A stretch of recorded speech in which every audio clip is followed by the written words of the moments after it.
Good morning, everybody, and welcome to the first live Newcastle United news show, which we are going to do late mornings from now on.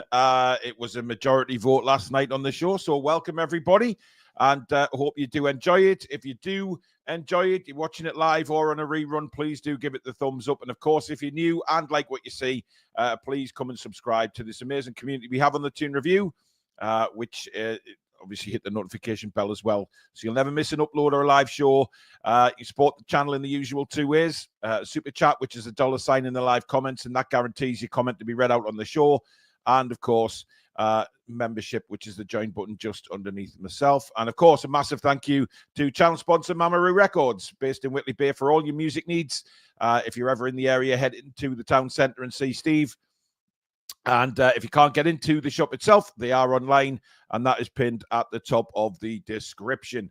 Right, a few stories to go through this morning. The first one is, of course, the news breaking from the, well, it was the Chronicle that broke it first, but Newcastle United revenue record is expected to be smashed as the club reveals its new finances. Now, this may well piss a lot of fans off, to be honest, which is, why I put it as the headline this morning, because of what's going on with regards to the transfer window.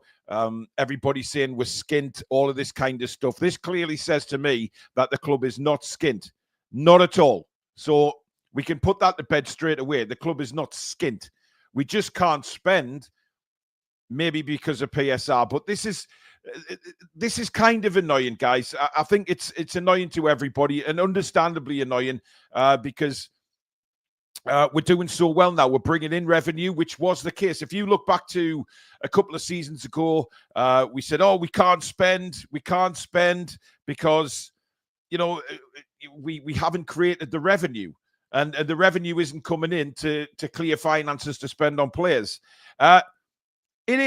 It is now. Now, this may well be the case that we can't spend until maybe the summer window, which is what the clubs seem to be gearing towards. They are gearing towards the summer transfer window. There's no doubt about that.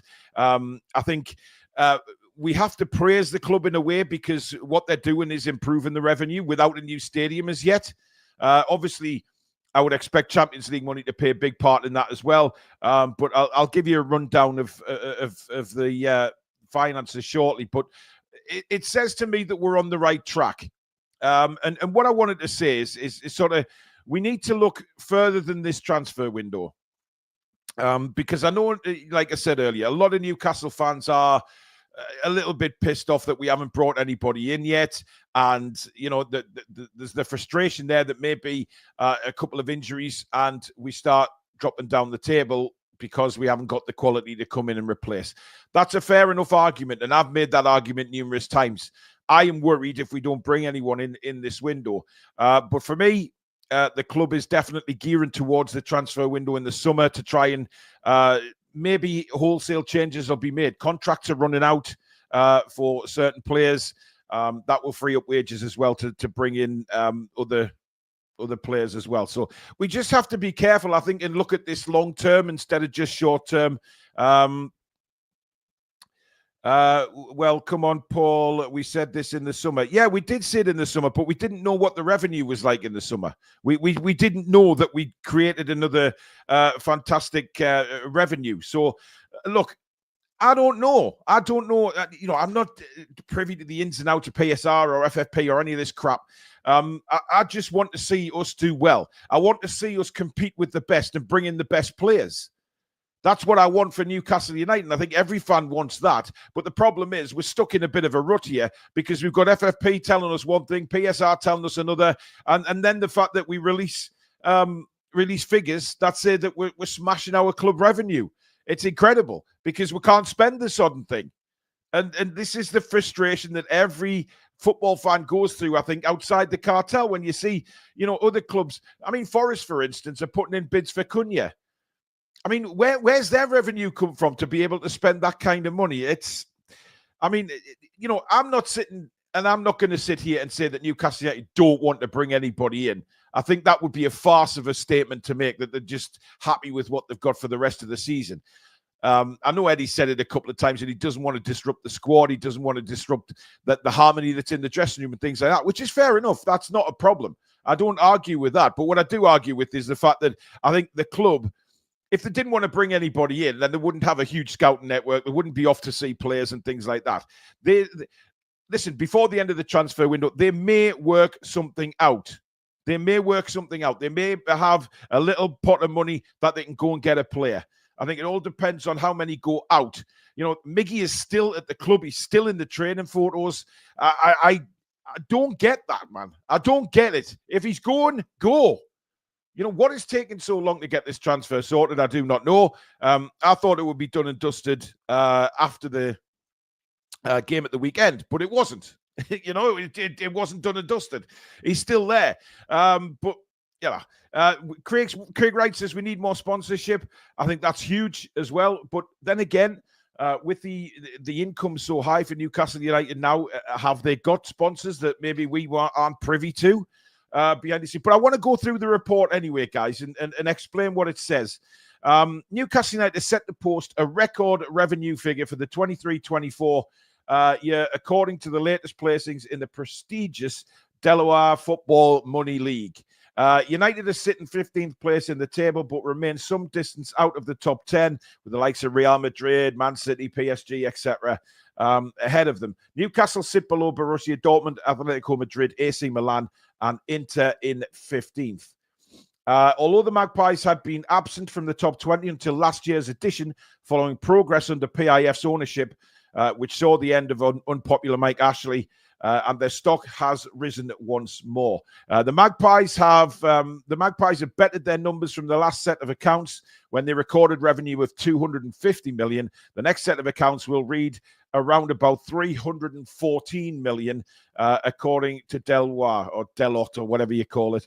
Newcastle have also moved up the Money League by 2 places thanks to their participation in the Champions League, which brought in a figure of around 30 million for playing in the group stages and qualifying for the initial competition. Now, you can see there that obviously we're amongst the big boys now when it comes to money. You know, we haven't broken the top 10 yet, but we are heading in the right direction, and this is positive for me. That it just shows that the club behind the scenes are doing things right. You know, if they were doing things wrong, we wouldn't be beating records for revenue or anything like that.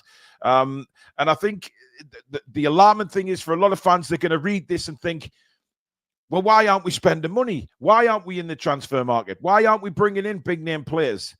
It's all down to the crap that is PSR. That's clear now when you see the revenue figures. However, I do believe that there is money there. I do believe we have money to get somebody in, especially if we lose, you know, Miggy and somebody else.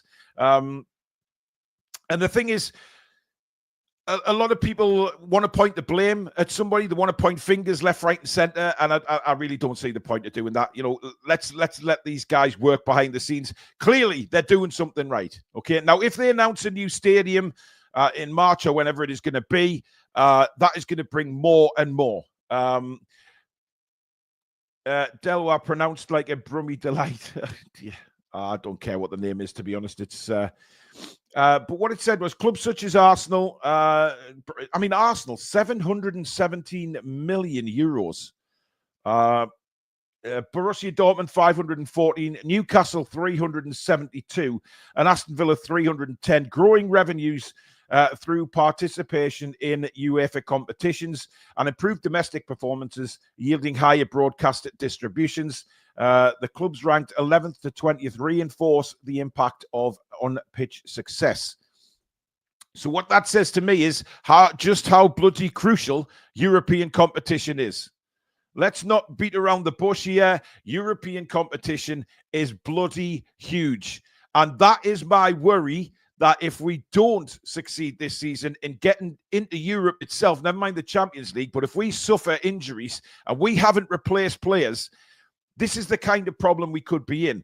So you kind of look at it from both sides, don't you? You look at it and think, well, what if this happens? What if that happens? But then you look at the flip side of that and you say, well, hang on a minute. You know, we are improving. We are improving finances. The revenue is clearly coming in. So there will be a point There will be a point where we are able to spend big. It may not be this winter window. It may well be the summer, which is, like I said earlier, is what the club are trying to possibly gear towards to, is the summer window. Julie says, well said, Paul. There is absolutely no one to blame. They have said patience needed for ages now. We are getting there. Gary says it's massively important, Paul, but Silverstone needs to pull his finger out and get sponsorship deals in. Well, listen, he's like a ghost at the minute, to be honest, Pete Silverstone. But is that not a good thing? Is that not a good thing that he is, behind the scenes working hard? We don't know. We don't know all the sponsors that Pete Silverstone has brought into the club. Newcastle will only announce the big ones, right? They will only announce huge sponsorship deals, but you have to remember that there will be a lot of smaller ones getting made behind the scenes that we're not privy to, but are still bringing revenue into the club. And I think you have to remember that. So I don't think we're right to criticize Silverstone. I think he's doing a good job. This proves he's doing a good job because, it's revenue into the club. Everybody's doing a good job behind the scenes. Otherwise, we would have lost money, not smashing records. So we have to praise them for that. Toon for real says, it's amazing how lots of fans think they are financial gurus. Make me laugh and cry. I want to see us sign first-team players, but the board will not go like last summer happened again. No, look, listen, they won't. And they are privy to the finances, which we're not. That's why we need to strengthen now so we can get into the Champions League. David says maybe Forest ownership has a less ethical attitude to overspend. Our owners have always said they would comply with the rules. Well, I'm not sitting here accusing Nottingham Forest of doing anything wrong. I mean, they may well have their finances in perfect order. But, we have heard from our club saying that they will not overspend. And to be honest, we've said this a million times, haven't we? That if Newcastle United went over the mark on PSR or stepped out of line with any of the rules, that these lot are just waiting to hammer us. Look how quickly they change the rules with everything. Okay? So Newcastle United abide by the rules, and then we see a couple of teams fall foul of the rules, points deduction or a fine or whatever that is. Newcastle come along, overspend, get into trouble. They will then suddenly change the rules to, it's an automatic 30-point deduction. You just know something like that would happen. So that's why they're being so careful, because they know they have a massive target on the back for stepping out of line, and they've got to get it right.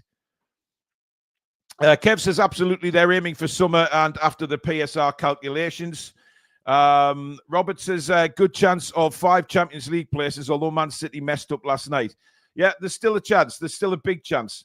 Patrick says, would expect we have a few sponsors lined up, but Premier League are dragging their feet for approvals. Kevin says, you can't just buy sponsorship deals from Tesco. It could take months of negotiations. He's already done good work with Adidas and others. Yep. Look, I think a lot of people are making a lot of the fact that we don't have maybe a training shirt sponsor or a training ground sponsor or anything like that. But Pete Silverstone has, for me, done a great job since he's been in. He's brought some big companies to Newcastle United. He's certainly been a big part of the Adidas movement again and been part of that. That is creating huge revenue for the football club, by the way. So, well done to Pete Silverstone for that. I also think that we just need to just let him get on with it. Like I say, he doesn't necessarily have to announce every single sponsorship deal that he brings into the club. The big ones, absolutely. But we don't know, and we never will know, actually, just how much he's brought into the club. Alexander with a super chat says, it's not only the direct team, effective medical and staff and contract people. I have to sleep at work the last 3 nights in case of last minute. Yes. Again, a cryptic message from Alexander as to what he actually does. But I have my idea. Barron says, according to the football finance nerds, after the PSR window at the end of June, 77 million will fall off the accounts. Yeah, I've heard that many, many times. Mick says, said this numerous times, surely PIF have the financial lawyers who could tie the Premier League up in knots. Maybe they can. And maybe they're just waiting for an opportunity. I mentioned this on my Facebook post on the TTR page. I'm sure Silverstone has been waiting for the APT case and potential appeal to conclude. It could be the difference between adding another zero on the end. Exactly. And that seems to be dragging its heels as well. Everything is just a really, really boring, slow process of everything going on at the minute. And that's, again, bloody annoying. Nottingham Forest sold players at good prices. We've sold nobody. Anderson Minte got sold for PSR debt. I agree with that.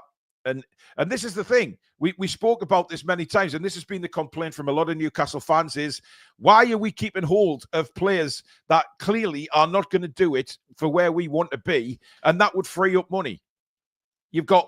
For me, you've got an abundance of players there. Vlachodimos, what the hell? He's now just turned down a £15 million move. You've got Trippier, who is completely up in the air still. Matt Targett, I mean, yes, he's fit now, but is he ever going to take a real place in the side? No. Is he going to be good enough for the future, for where we want to be, playing Champions League football, challenging for trophies? No. Sean Longstaff, exactly the same. Joe Willock, for me, has fallen off an absolute cliff.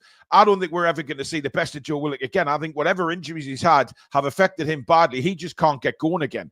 But, is he good enough? I don't know. Joe Willock is a puzzling one. But these are players we can get money for, and players that we can generate funds for. And that I accept is a frustrating thing for Newcastle fans. It's frustrating for me. I want to get rid of them. I want them gone. Sponsorships will be happening. The Newcastle airport thing is interesting. Yeah, I think that'll turn out to be quite an interesting one. Barron says they should build the stadium on the town moor. It's just a big muddy field, and if the Freemen don't like it, chuck them in jail and sell their cows to Burger King. Wow. Okay. I mean, listen, that's taking the hard route, mate. That is, because of the PSR, the biggest transfer of the last window was Lewis Hamilton to Ferrari. Yeah, exactly. Kev says, I think it's more about not being able to sell them. Nobody wants our dead wood. It's not that we're purposely keeping hold of them. Look, I think in all seriousness, right, I think Longstaff and Willock would get interest. Not from the big teams, but certainly, I mean, I've always seen Longstaff as more like maybe an Everton player, somebody that can grind in the midfield. They're very much a grinding team in the middle of the park. So I think Everton would, and I think they've been linked with Longstaff in the past. Willock, I just don't know. Because on his day, Willock can be absolutely wonderful, and the next 6 weeks after that, he's absolute gas. So I don't know what you could do with Joe Willock. I mean, whether he's got a future or not, especially with Miley coming through, and certainly additions maybe in the coming transfer windows. I don't think Willock is going to get a huge part to play. He's utilised at the minute, but he's not doing it on the pitch. Paul World says, we do need to see the club being robust when moving players on. Some need a little more push than others. Can't see any playing loan players. They will not be up to the speed we play. It doesn't look like we're even interested in bringing anybody in loan. That's the thing. There's not any reports kicking around about bringing players in on loan. It's something that, yes, Lewis Hall was a good one. Matt Targett did his job when he was on loan. He's fell off a cliff since. I don't think they're interested. I just don't think they're interested. Anyway, looking back at the report, now this is the interesting one for me. Breakdown of Newcastle United's accounts for revenue. It's basically looking at match day, broadcasting, commercial, and then the total. So match day, Newcastle earn around £57.5 million every home game. I mean, that is incredible. Broadcasting rights from the 23-24 was 181.7 million. Now, that will mainly be because of obviously huge deals in the Champions League and things like that. And then commercial side of things is 76 million. Now, commercial side can change all the time. It just depends on, I think the success of the team has a lot to do with commercial. If Newcastle United start playing regular Champions League, get more popular around the world, like the Manchester Uniteds of this world, etc., because no matter how bad Manchester United are doing now, they have made a name for themselves across the world. and that is where the Newcastle guys want to be. So, I mean, if you look, for instance, Real Madrid's match day income is 247 million. 247 million for a match day alone. It's unbelievable. Manchester City, they are second at the moment, and basically commercial. This is where we are fallen way behind any other team, is on the commercial side. Manchester City on the commercial side, 406.5 million. Compared to ours, what was ours again? 89.7. Look at the difference. Liverpool, 342.5. Tottenham, 297.2. This is where we need to improve.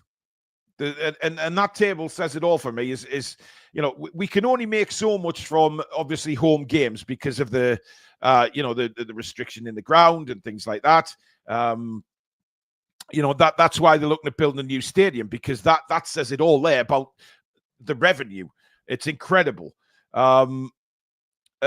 Maybe the Saudis are not used to wheeling and dealing. They're so used to buying what they want and money no object.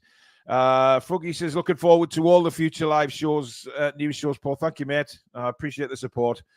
Ricky says, I am frustrated. We're the only club in the Premier League that doesn't look like we won't buy anyone. They did say it was a project, mind, and not a 3-year project. It was 5 to 10 years. Indeed. Fubar says, you just know when this stream ends, there will be an announcement that we've signed Kubo. Well, I'll be straight back on Fubar, and I'll be jumping for sudden joy if that's the case, mate. But I don't know. Nah, it's not happening, is it? Really? Let's be honest. But yeah, so commercial wise, that is where I think we need to start making money compared to all the other clubs in the Premier League. I'm not really fussed about clubs, around Europe. It's the Premier League that I'm focusing on, and the likes of Chelsea, Tottenham, Liverpool, Arsenal, Man United, City, etc. Their commercial side is way better than ours, and that's where we need to improve on. Now, commercial can mean a lot of things. It's a whole host of different things. By the way, West Ham's commercial was 75.7. Villa's was only 43 million. So Villa, again, that's something they've got to improve on. But again, restricted by a lot of things. Lewis says, you don't know if the club have anticipated this spending in previous seasons, knowing we were getting UCL money. Bournemouth's match day income must be minuscule, well overachieving. Bournemouth aren't in the top 20 to be. I have no idea what Bournemouth is. There's a football merch stand in Peterborough Queensgate Shopping Centre. It has stands for each club. Man City, Liverpool, etc. have a full stand for each club. Newcastle have half a stand. A squad can't cope with the numbers of players we say need to go. Squad turnaround has to be gradual. They have contracts and can't pay them off, as that is constitutes to PSR allowances. Look, nobody's saying we've got to get rid of them like by means of just sacking them. You can't do that. That's impossible. But, put the word out that they may be available for a good price. Just put the word around and see what comes back. Everybody knows Longstaff's not going to make it. He's not part of our future because he's hit his elite. He's hit his standard now. We can't get any better, Longstaff. Willock, don't know. Matt Target, he's as good as he's going to be. There is players there that we can look at and say, right, they are surplus to requirements. Keep the turnover of players going around. Like a conveyor belt. Keep the turnover going. But I don't know. They just won't. Geordie J. Gaiman says, trust the owners, man, and stop flapping. Who's flapping? Nobody's flapping here. We're talking about realistic figures that have just come in. We're not flapping. There is people flapping around social media. Absolutely there is. I trust the owners. This proves that you need to trust the owners, that they are heading and taking the club in the right direction. But we want to see signings. There's no doubt about that. We want to see signings. But nobody's flapping, apart from if you're sort of a keyboard warrior just flapping away saying, without looking into the actual facts of the matter. DXK, Paulie Baby, thank you, mate. Do you think we're keeping our powder dry until June the 30th scramble so we can benefit from other teams' PSR issues? Maybe we can sneak Anderson back in exchange for Vlachodimos. I don't think that's going to happen, but I do agree. I think, like I said at the start of the show, they are targeting further down the line, and I think 2025 summer window is the window that they have possibly always been targeting. It looks that way. It just, to me, it looks that way, that they are targeting that.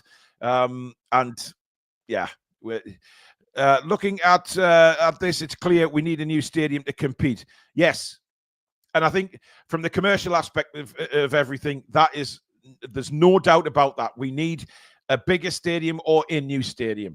And for me, a new stadium would make a lot of sense. It would create a lot more commercial revenue.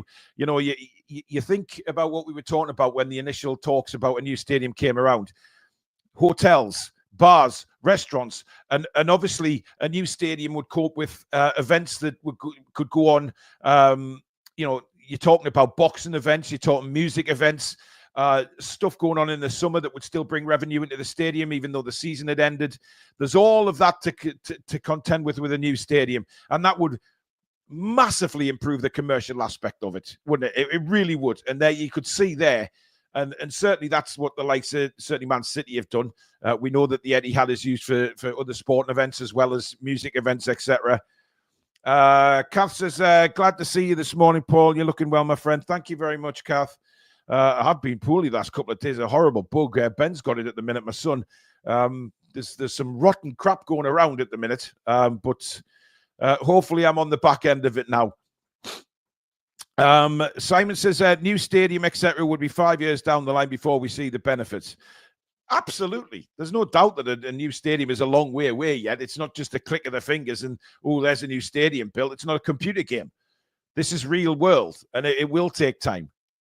But the fact is, we can still do it. Geordie Dan says the big bands would come back to the city if we had a decent stadium. So many bands have passed us due to how crap the arena is these days.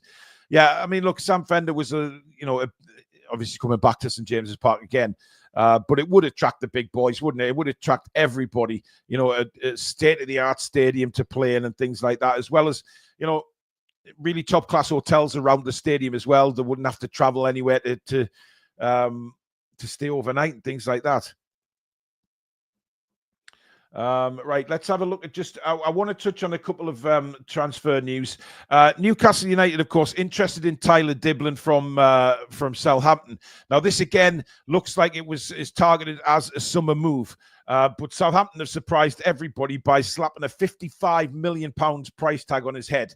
I mean, it says this month, so I don't know whether that's to put people off going for him this month, because obviously if Southampton get relegated, they can't really dictate that kind of money. I mean, I guess they can if he's under contract, but you know what I'm saying. They can't really push a lot of Premier League teams into paying an extortionate amount of money. This kid's 18-year-old, but £55 million, I think, you know, I guess that's to put teams off.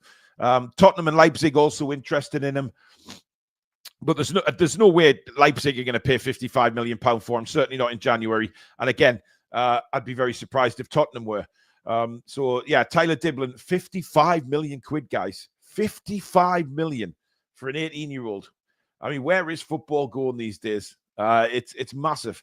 Now, Garang Kuol, the forgotten man of Newcastle United, folks.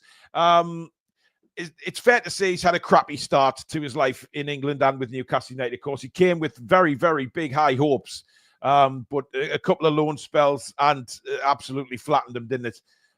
He was known as the Australian wonder kid.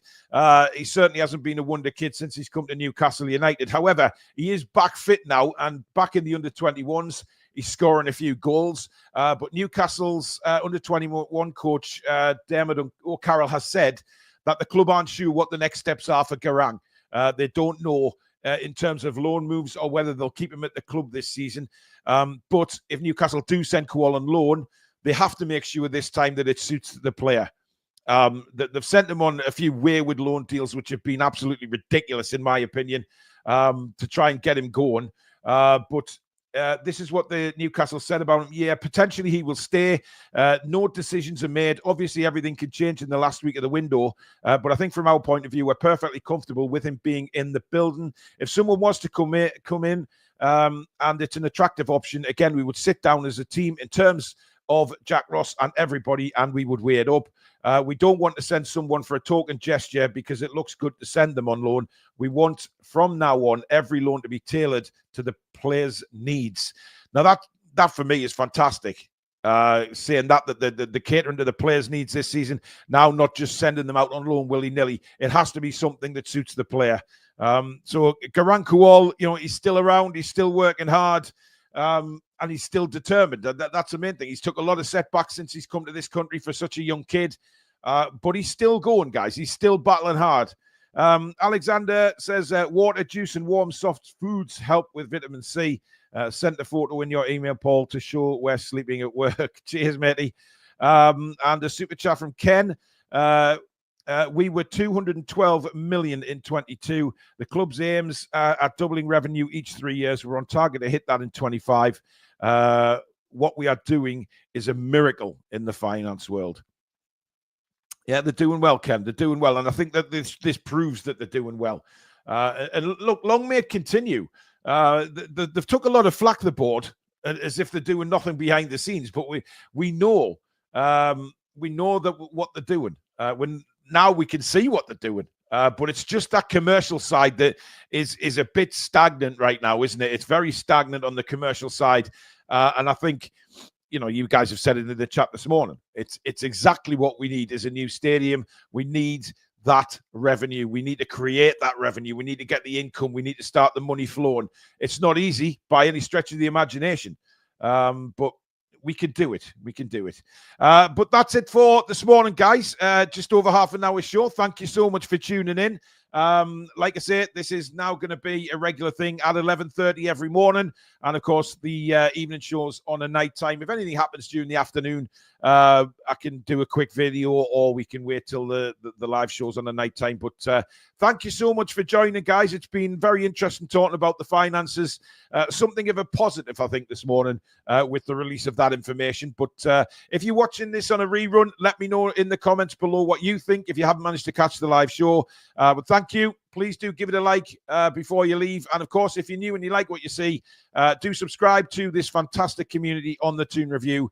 It's free to do so. But don't forget to hit that notification bell so you never miss an upload or a live show. And once again, thank you very much to Mamaroo Records for sponsoring the channel. Based in Whitley Bay for all your music needs. If you can't get into Whitley Bay, they are online. That is pinned at the top of the description. Don't forget, guys, we're back tonight, 7 o'clock for the Southampton preview.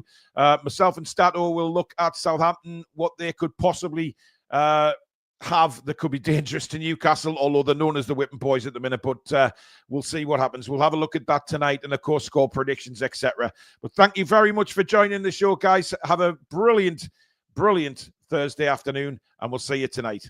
Take care. Come back and check out the